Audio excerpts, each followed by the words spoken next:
Well, I should have made this video a while back. I'll be perfectly honest with you.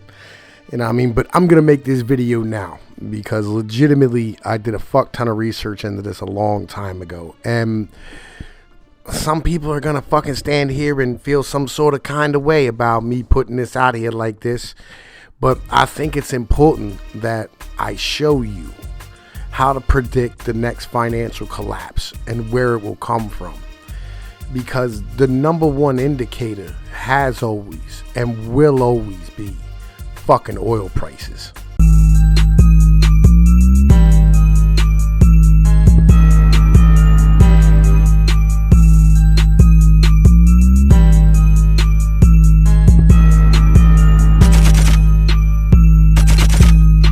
Now, they say history doesn't repeat itself, but it rhymes, right? And it's important that we understand that fact, okay? And with that being said, every time you have a major spike in oil prices and oil prices remaining high, you end up with a depression or a recession inside of the U.S. economy, including 1972, 1982, 1987, 1990, 2000, and 2009, 2008, something like that, right? When we had all the financial troubles in the past 50 years, it has always been over oil prices. Now, each time the oil price, what it does is it pricks it, all right? It pricks a bubble. And this is something that I want to show and I want to explain to you. And I hope that you fucking listen and you understand, because this is not to say that the oil is actually what causes it. The oil is the match, all right? It's the lighter. There's already shit set up. Americans are completely over their heads in fucking mortgages, completely over their heads in fucking credit card debt. They're over their heads in college loans. There's a massive fucking bubble in the corporate bonds. There's a massive bubble inside of municipal bonds right now.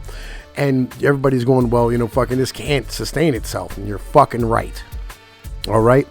And what's going to end up happening that's going to prick the bubble legitimately will be a peak in oil prices. All right? And I'm going to show you my evidence right now. All right. Second time's the motherfucking charm. So this here is historical oil and the stock market over the past 60, 70 years. Actually, the stock market, I can take it back to the 1920s. With the oil, it only goes back to the 1940s. Right. But so we're not going to worry about this period right here where we still had the gold standard and everything was cool. Right. And we're going to start right around here in 1973. Right. When things started going fucking haywire. All right. So we have, where are we at right now? 50, 60, 69, 71, 72, 73. All right. So we're right around the general course for where the 1970s were in the very beginning. And then watch this precipitous fucking decline. And you'll notice something. What happens in that fucking time period? Oil prices just start shooting through the fucking roof. And they start to come down a little bit right around 1982. All right, so what happens with the stock market in 1982? Well, look at this, 1982. Stock market starts rallying back a little. So we get to 1987. What happens in 1987? Oh, $50 a barrel fucking oil in 1987.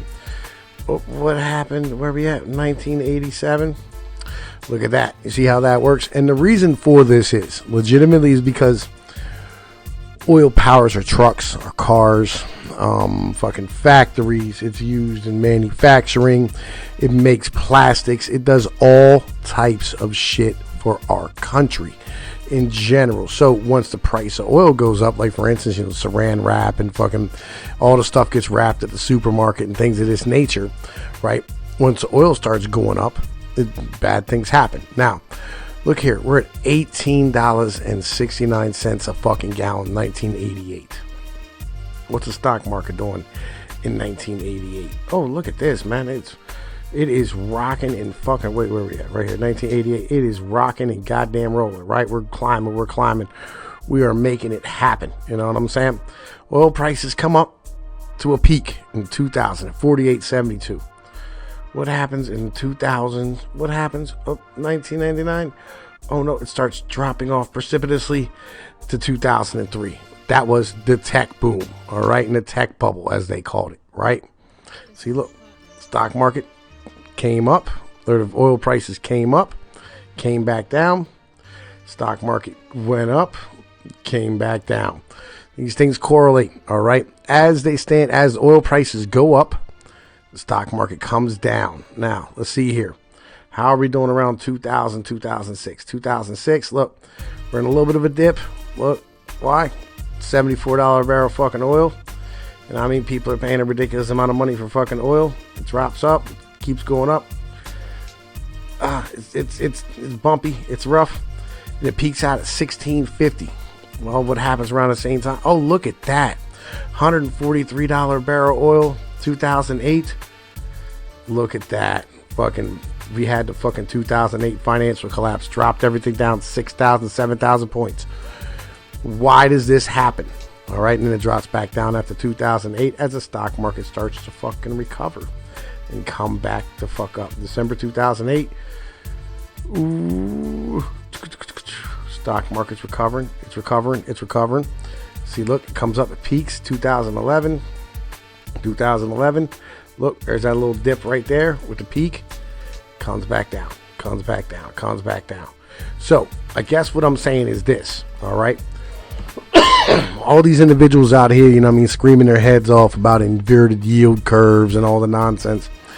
Let's be real here. You might have an economic slowdown a little bit, but we're not going to end up having the full mechanics of our fucking society and our fucking markets disrupted until oil goes back up. Once oil goes back up, right, like it did, what year? What's this? This is 2018, right? In September last year. What happened? About 3 months later, right, November, December, we had a shitty fucking fourth quarter, shitty beginning of the year. All right, this is how this operates. And then oil went back down in March 2019. No, September. Where were we at? Right down here. January 2019. Oil went back down. So by March, everything was fucking rocking and rolling again. This is what I'm saying, my friends. All right, legitimately, I would not be too worried about where the stock market, or where the stock market's headed until we see oil spike. Once you start seeing $90, $100 barrel fucking oil, then it's time to panic. All right, at that point, you start getting short in the market and dumping all your stocks. I'm not, you know what I mean, like, don't take my advice. I mean, this is all just for YouTube, whatever. You know I mean, it proves that I'm fucking right. But, you know, I'll bet the farm, you know what I mean, until oil goes back up, we are not going to have another collapse like we had in 2008. We're most definitely not going to have a collapse, you know what I'm saying, like we had back in, you know what I mean, the 1980s. Oil is really where it's at, you know what I mean. I'll be honest with you, I have two theories about this. One is that I think once we have so much inflation, it drives up the price of oil, and then we end up shipping dollars over there as a correctionary method, and that correction comes back and it ends up having our dollar being stronger. And once our dollar is stronger, right, we end up having a stronger currency.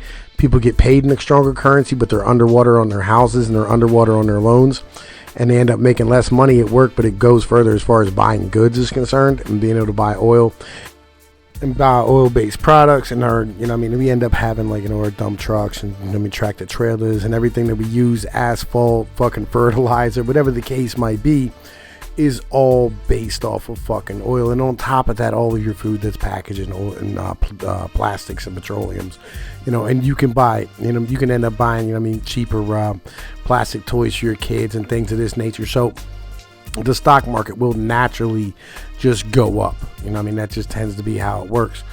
And the dollar will end up going up in value, and that's, you know, I mean, that'll end up crashing your economy, because all the things that were originally priced in dollars that were cheaper are going to end up going down because of the fact that you shipped all your dollars overseas to buy fucking oil. It's a correctionary thing. Legitimately, it is, you know. So we'll see what happens, but don't expect another real correction or a real actual stock market collapse until we see oil spike up and peak around $90 to $100 a barrel. All right, and that's really what the situation is. Don't worry about inverted yield curves and all the nonsense, because bubbles are going to be there. Like, bubbles are always going to be there. Okay, and bubbles will come, and then they'll, like, they'll slowly peak out. It's like I said in Canada a couple years ago. I said, look, man, you're gonna end up having, like, you have all this housing. Well, guess what? Like, yeah, the price of housing is ridiculous. It's either A, gonna stay ridiculous, or B, just glide down slowly, but not really end up crashing. Again, you're not having a crash.